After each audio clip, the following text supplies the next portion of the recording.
विधान परिषदेच्या निवडणुकीच्या पार्श्वभूमीवर अनेक राजकीय घडामोडी घडण्याची शक्यता व्यक्त केली जाते। अशातच बच्चू कडूंचा प्रहार जनशक्ती पक्ष शिवसेनेत विलीन होणार का याबाबत चर्चांना उधाण आलंय। 23 तारखेला बच्चू कडूंनी एकनाथ शिंदेंची भेट घेतल्यानंतर या चर्चांना उधाण आलंय। प्रहारचं विलीनीकरण केल्यास बच्चू कडूंना विधान परिषदेची उमेदवारी मिळू शकते अशी शक्यता वर्तवली जाते। विशेष म्हणजे उमेदवारीसाठी शिवसेनेनं विलीनीकरणाची अट घातल्याचीही चर्चा आहे। 1999 साली स्थापन झालेल्या प्रहार पक्षाने 2024च्या निवडणुकीत 38 जागा लढवल्या, मात्र सर्व ठिकाणी पराभव पत्करावा लागला। त्यामुळे आता बच्चू कडूंचा पक्ष शिवसेनेत विलीन होणार का याकडे सर्वांचं लक्ष आहे। तर शिंदे कोणाला उमेदवारी देतील ते उजव्या हाताचं डाव्या हातालाही कळणार नाही, असं मंत्री गुलाबराव पाटील यांनी म्हटलंय। बघा, एकनाथ शिंदे साहेबांना आपण सगळेजण ओळखतात। एक सर्वसाधारण बाई, ज्या बाईने आयुष्यामध्ये आजही ती पत्र्याच्या घरात राहते, तिला खासदार केलं। त्यामुळे तो माणूस जादूगार माणूस आहे आणि बाळासाहेबांच्या विचाराचा माणूस आहे। तो माणूस कोणाला MLC देईल हे उजव्या हातापासून डाव्या हातालाही कळत नाही। त्यामुळे त्याच्यावर अंदाज लावणं चुकीचं आहे। विधान परिषदेच्या 2 जागांसाठी शिवसेनेत इच्छुकांची मोठी गर्दी पाहायला मिळते आणि त्याचवेळी पक्षात अंतर्गत नाराजीही उफाळून येताना दिसतेय। या 2 जागांसाठी नीलम गोऱ्हे आणि बच्चू कडू यांची नावं चर्चेत असली तरी दोघांनाही पक्षातून विरोध होत असल्याची माहिती आहे। नीलम गोऱ्हे यांच्या उमेदवारीला काही मंत्री आणि नेत्यांचा विरोध आहे। राज्यसभेप्रमाणे नव्या चेहऱ्यांना संधी द्यावी अशी मागणी जोर धरते।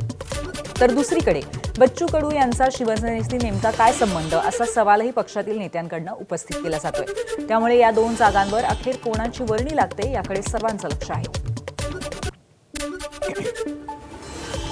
विधान परिषदेच्या जागेवरून शिवसेनेतील नाराजी नाट्यावरती ठाकरेंच्या शिवसेनेचे खासदार यांनी प्रतिक्रिया दिलेली आहे। शिंदे इतके महान आहेत की भाजपचीही मतं फोडू शकतात अशी उपरोधिक टीका संजय राऊतांनी केली आहे। फडणवीसांना अडचणीत आणण्यासाठी शिंदे भाजपची मतं फोडतील असा दावाही राऊतांनी केलाय।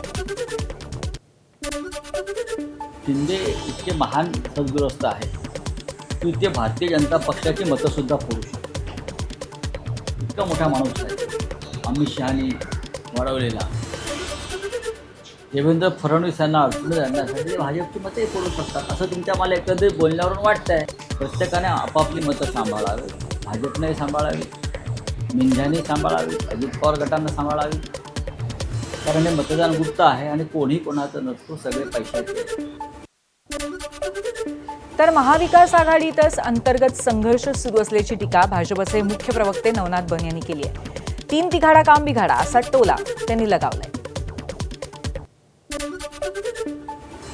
संजय राऊत नेमकं कुणाला देत आहेत? उद्धवजी ठाकरे यांना देत आहेत का?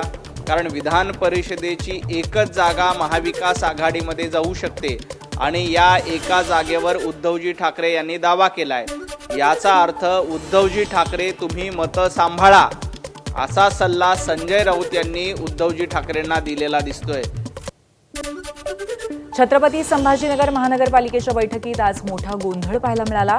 ऑल इंडिया मजलिस ए इत्तेहादुल मुस्लिमीन आणि वंचित बहुजन आघाडीच्या नगरसेवकांमध्ये जोरदार वाद झाला।